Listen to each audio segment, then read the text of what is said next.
What if I told you that your money is shrinking, even when the number in your bank account never changes?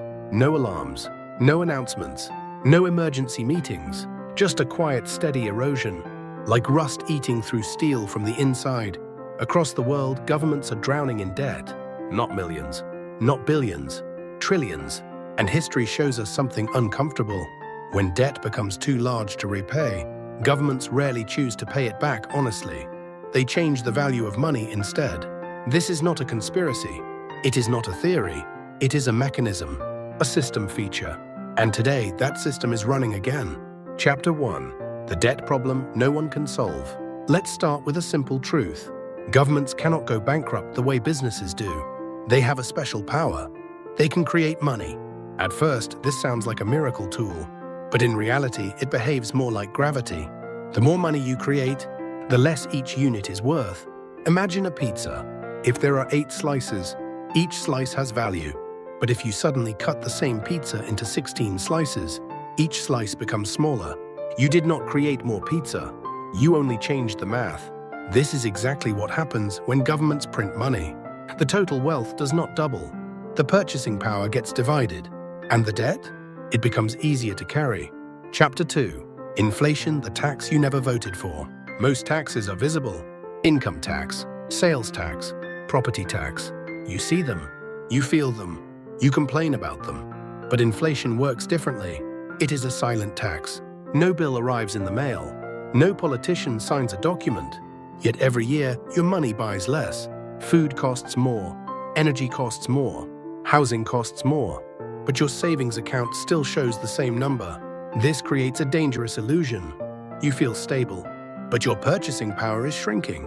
Slowly, quietly, relentlessly. This is why economists sometimes call inflation the hidden tax, because it transfers wealth without ever asking permission. Chapter 3. The Stealth Reset. Now we reach the heart of the system. When debt becomes too large, there are only 3 options. Option 1. Raise taxes dramatically. This is politically painful. Option 2. Cut government spending. This is socially painful. Option 3. Allow inflation to reduce the real value of debt. This is politically convenient, because most people do not notice it immediately. This is what we call the stealth reset. Not a collapse, not a crisis, but a gradual adjustment. The numbers stay the same. The value changes.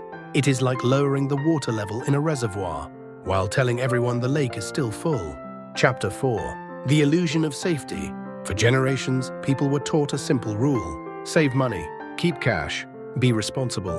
And that advice once worked. But the financial world has changed. Today, holding large amounts of cash can be risky, not because banks will disappear, but because value can evaporate. Quietly, imagine storing ice in a warm room. The shape remains for a while, but slowly it melts. Cash behaves the same way. In an inflationary environment, it looks solid, until time reveals the truth. Chapter 5. The difference between money and capital. Here is the most important distinction. Money is a tool. Capital is ownership. Money can lose value. Ownership can grow value. Money is temporary. Capital is structural. Think about companies. When you own shares in a business, you do not just hold currency. You hold a piece of productivity, a piece of innovation, a piece of the economy itself. This is why wealthy individuals often think differently about assets. They do not focus on holding money. They focus on owning systems, factories, energy, technology, infrastructure, land, ideas. These are not currencies. They are engines. And engines create motion. Chapter 6. Why this matters now. We are living through a unique period in history. Global debt levels are higher than ever recorded. Interest rates are volatile. Currencies are under pressure. Economic uncertainty is rising. At the same time, technology is accelerating. Artificial intelligence, automation, digital finance. These forces are reshaping the economy faster than most people realize. And in times of transformation, wealth does not disappear. It moves from weak structures to strong ones, from passive assets to productive ones, from cash to capital. Chapter 7. The strategy of asset defense. So what does defense look like? Not panic, not speculation, not chasing trends. Defense begins with understanding structure. The goal is not to predict the future perfectly. The goal is to avoid standing still.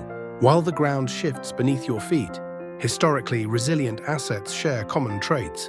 They produce value. They adapt to inflation. They participate in economic growth. Examples include businesses, real estate, energy resources, infrastructure, innovation sectors. These assets are not immune to risk, but they move with the system instead of against it. Chapter 8. The psychological shift. The biggest change is not financial. It is mental. Most people think like savers, but the modern economy rewards owners. Savers protect money. Owners build systems. Savers react to change. Owners shape change. This shift requires courage, because ownership feels uncertain at first. Cash feels safe. Ownership feels risky. But over time, the opposite often becomes true. Safety is not about stillness. Safety is about alignment. Alignment with growth. Alignment with productivity. Alignment with the future. Final message. The choice in front of you. The world is not ending. The financial system is not collapsing. But it is evolving. Quietly, continuously, inevitably. The stealth reset is not a single event. It is a long process. And every person faces the same decision. Remain a passenger or become an owner. Because in the modern economy, the most powerful protection is not saving more money. It is owning a piece of the system itself. Closing line signature. Inflation is the tax you never voted for. Stop holding cash. Start holding the system.